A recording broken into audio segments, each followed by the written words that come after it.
Good morning. Today on Spotlight, getting ready for a Southeast Michigan community milestone, the 70th annual NAACP Detroit Branch Fight for Freedom Fund dinner and related activities. Who and what's on tap for the nation's largest sit-down dinner? We'll ask our guests. Reverend Dr. Wendell Anthony, president of the NAACP Detroit Branch and national board member, Camilla Landrum, Detroit Branch executive director, and Giridhar Giri Parashotam, CEO of Sinai Grace Hospital. It's Sunday, June the 22nd. I'm Chuck Stokes, and this is Spotlight.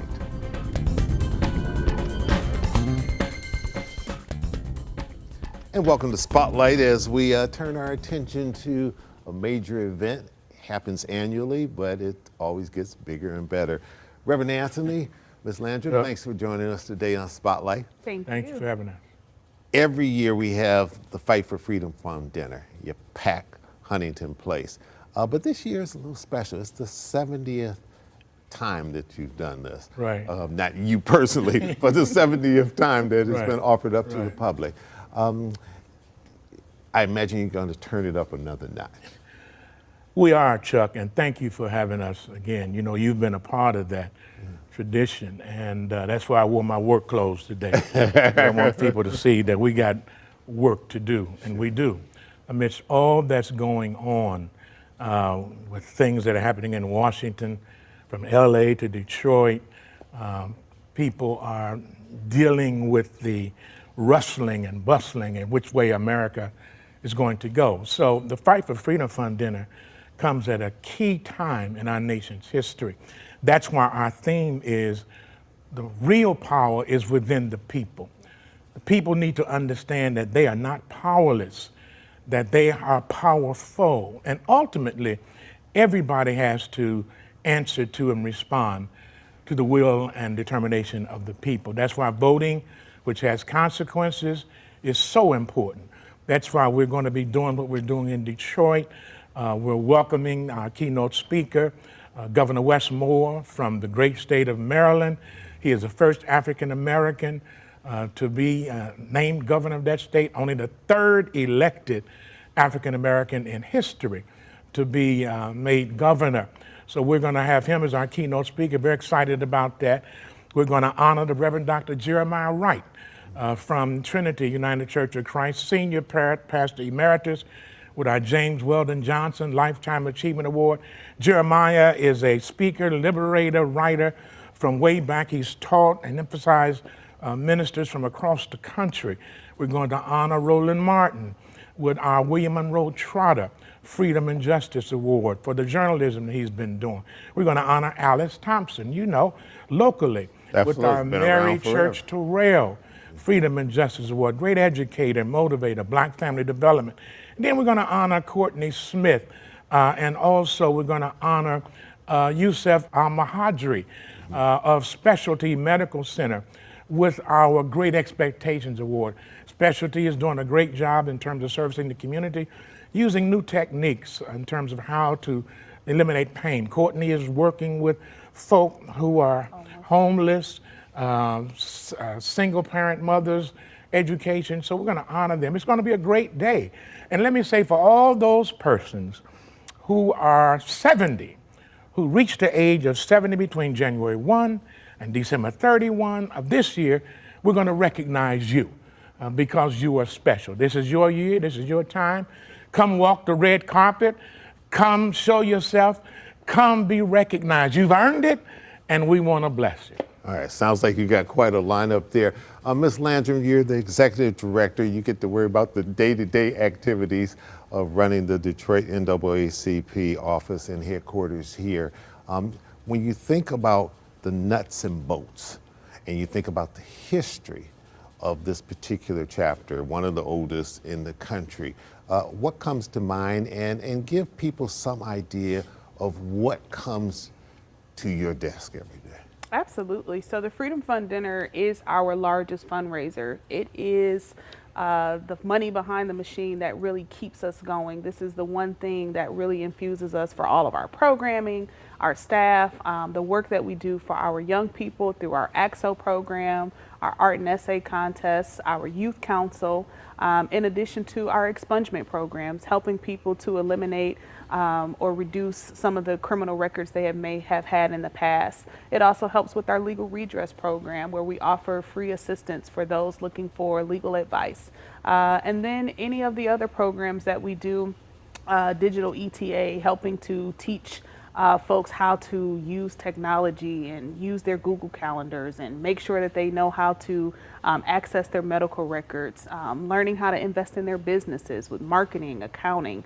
We have so many programs that we do that are crucial to moving forward in the equity space, whether that be tech, whether that be legal, or certainly whether that be our youth. The Freedom Fund Dinner helps us to raise all of the funds to be able to do those programs, most of which are free, no cost to the community, but certainly a blessing to the community. Additionally, people may not know or seem to forget the amount of security you need when you are running a civil rights organization of our kind. Particularly these times. In particular, Indeed. these times. And so it helps us to make sure our volunteers are safe, that our staff feels safe, and that we're well prepared and secure to be able to do the very crucial work that we do.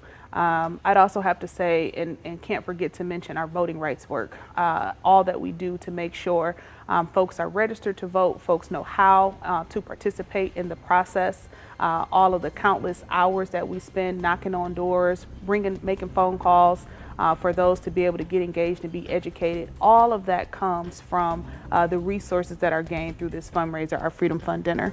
Very good. All right, we need to take a quick little break. When we come back, I want to talk about the Freedom Institute, how that fits into all of this. Absolutely. And we'll be right back. Don't go away.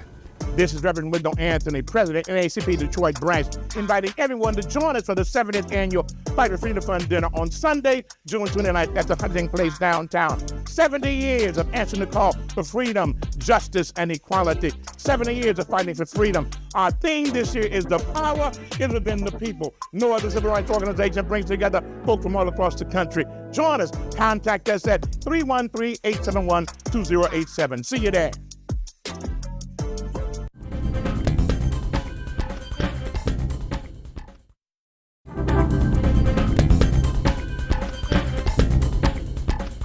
Welcome back to Spotlight, talking to the Reverend Dr. Wendell Anthony, President of the Detroit Branch NAACP, and the Executive Director of the Detroit Branch NAACP, Camilla Landrum.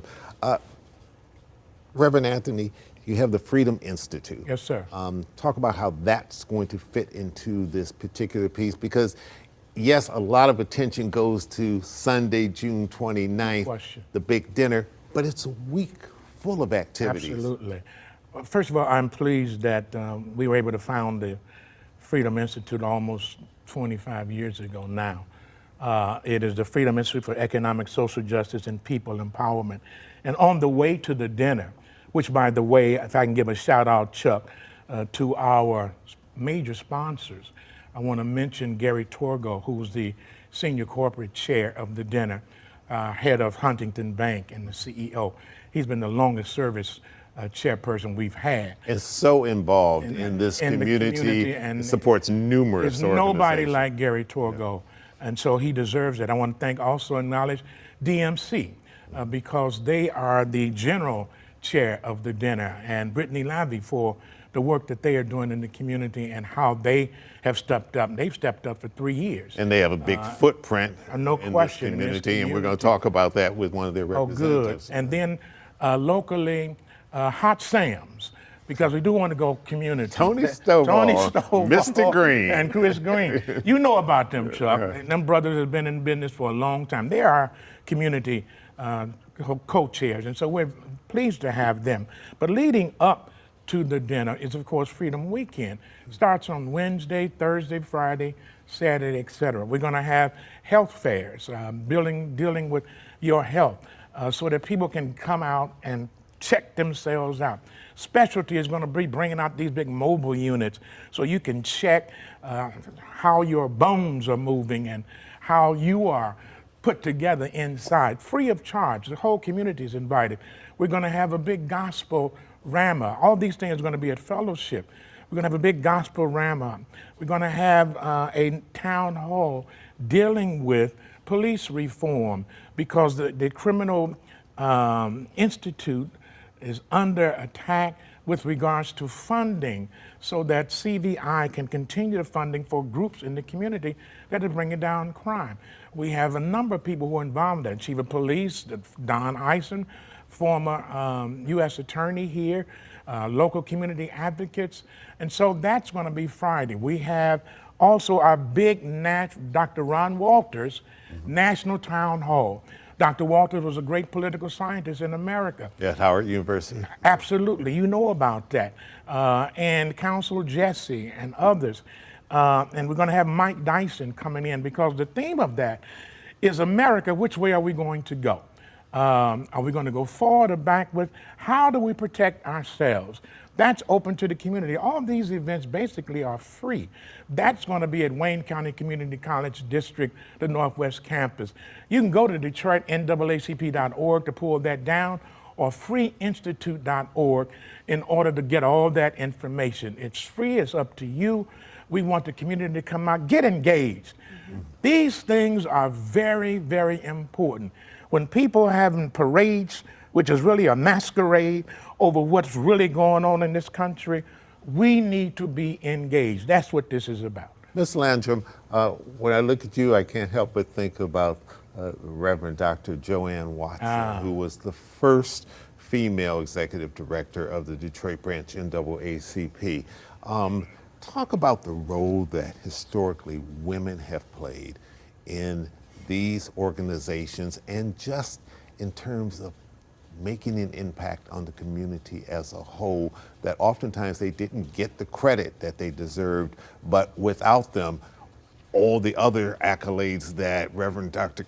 King and many others would not have been possible. Yeah, I think, Chuck, it's a beautiful moment to have such a great leader in Reverend Dr. Wendell Anthony, that he does allow a space for women in the NAACP, me as a woman leader of the NAACP, to truly be able to be inserted into community, do the community work that I love, and not have to take a backseat to the vision that he has set forward for our what people don't see too, and I just want to point it out, because you may be too modest to do so, but when you look at the board, the executive committee of the Detroit branch NAACP, women are well represented there. It's not like one woman out front and then all the guys behind the scenes. No, they're well represented in the officer roles, our third vice president, our treasurer, our secretary, all roles filled by women, and about half of our executive committee also filled by women. And I think that's just a testament to so many times in all of the movements,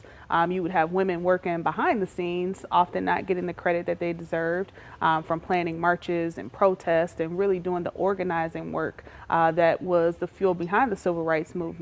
But here in Detroit, we get to be and have established our place out front to be able to do that work. It's a testament to, I think, Detroiters also, just in that we don't sit down.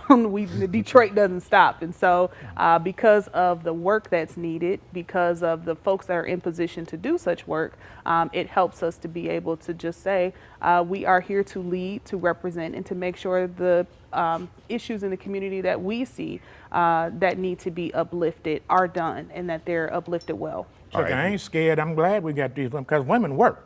I ain't scared. I'm bring them on. Well, you know what they say, man. If you want to get a job done, please ask a woman to be able to do it. We need to take a real quick break. We'll come right back for a short segment, but I want to talk to two of you about what advice you would give people out here who are feeling very frustrated now with this nation and feeling as though we aren't listening or the Constitution is not being adhered to. We'll be right back. Stay with us.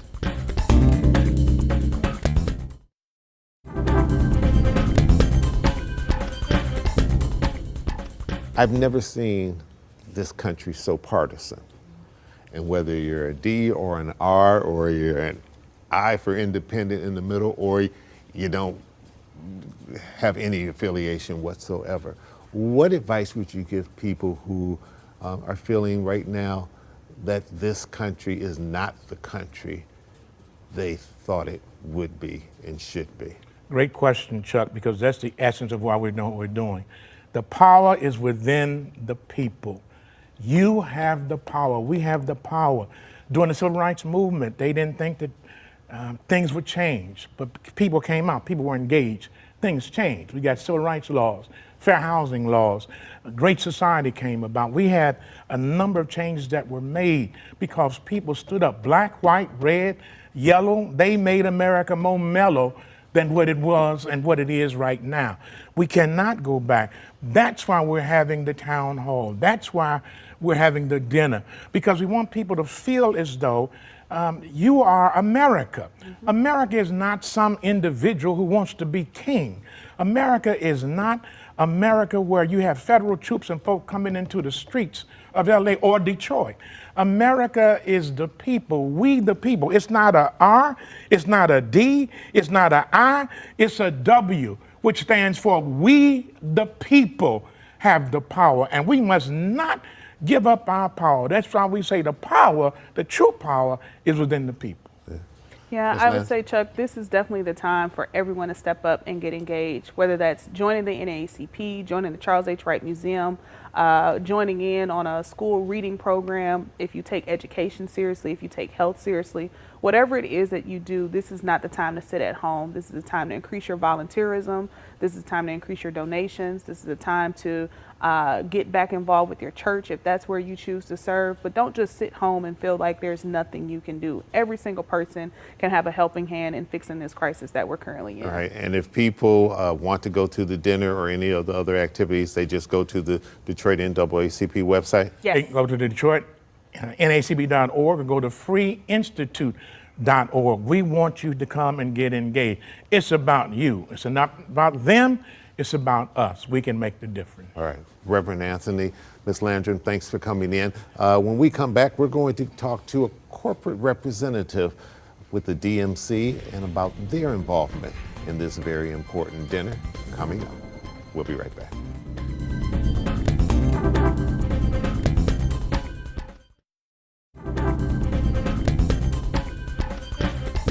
And welcome back to Spotlight. Joining me now is Gary Purushottam, and he likes to be called Gary, so we'll do that as well. And he is CEO of Sinai Grace Hospital, and he's representing one of the co-chairs of this year's NAACP Fight for Freedom Fund dinner. Welcome to Spotlight. Welcome, thank you. Good having you. The DMC has a big footprint in Metro Detroit. Why was it important for your organization to be one of the corporate co-chairs of this?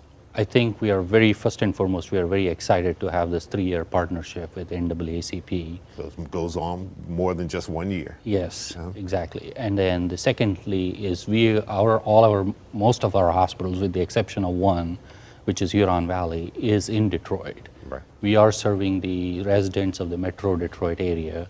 I represent Sinai Grace, which is the only hospital in Northwest Detroit. So we are very much a community hospital. Right in the neighborhood. Right in the neighborhood. And we, right from my office window, I can see homes and not, high-rise buildings. So we are in the community, and we are here to serve the community in Detroit. Yeah. And so this partnership is very integral. We are better together is our motto and mission at DMC, and this collaboration with NAACP is to work together with NAACP and their health and wellness committee to kind of make sure that healthcare disparities that exist in this community are being addressed and with action. And so we are very excited about this partnership. I understand that you're not one who just sits in this ivory tower and in the office, that you like to get out in the community, get involved with some of the various programs. Talk a little bit about that experience and how that has sensitized you and all who work for you and others within the DMC so that they know at the highest levels of that corporation what's going on in the average neighborhoods. I think we are personally, from my Sinai Grace perspective, we are very excited. Last summer, we did the event with Chief White when he had the walk with the community. Mm-hmm. So we were part of that. We also did the walks with the councilwoman who represents our district during the summer. We have had health lectures that our physicians at Sinai Grace and including DMC have gone to local churches, the imams, in The different mosque and everything. mosque and the Jewish temples, where what is called as health education lecture series that we did, that really helped us, and get our physicians also get integrated with the community and talk and have lectures on what the healthcare conditions are, how can they identify what treatments they can get, so on and so forth. Yeah, well, health is so important because everybody sitting at that dinner wants to be in good health. And if we aren't in good health, then it doesn't enable us to be able to do the many things that Reverend Anthony and Ms. Landrum talked about in the earlier segments in terms of being active and being advocates and doing all of the things that are important in terms of moving our society to where we want it to be. Yeah. And I think I also want to add to that is, June 29th is the big dinner.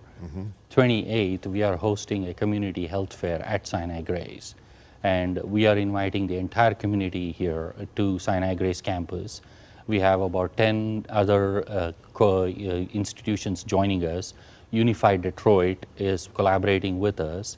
We are expecting a huge crowd, and with all the community, residents to come to Sinai Grace to learn and ask questions. There will be booths with some physicians and residents that are also being manned. We'll have, I think Forgotten Harvest there. Oh, sure. Yeah, great To kind of organization. help with that. So, and then the 12th precinct of the DPD will be having a recruitment fair as well. So, truly, the 28th, is a community health fair where we are bringing and bridging that gap with our residents and the community that we serve there. All right. Gary, thanks so much for coming in. Thanks for doing all that you and the DMC and your partners there are doing, and your involvement with the Detroit branch NAACP and the Fight for Freedom Fund dinner. Without corporate support, these type of things don't even exist. Right. Thank you, sir. Thank you very much. Thank you so much. It's our pleasure. And we want to thank you at home for joining us. I'm Chuck Stokes. We'll be back next week with more newsmakers in the spotlight. We hope you have a great week.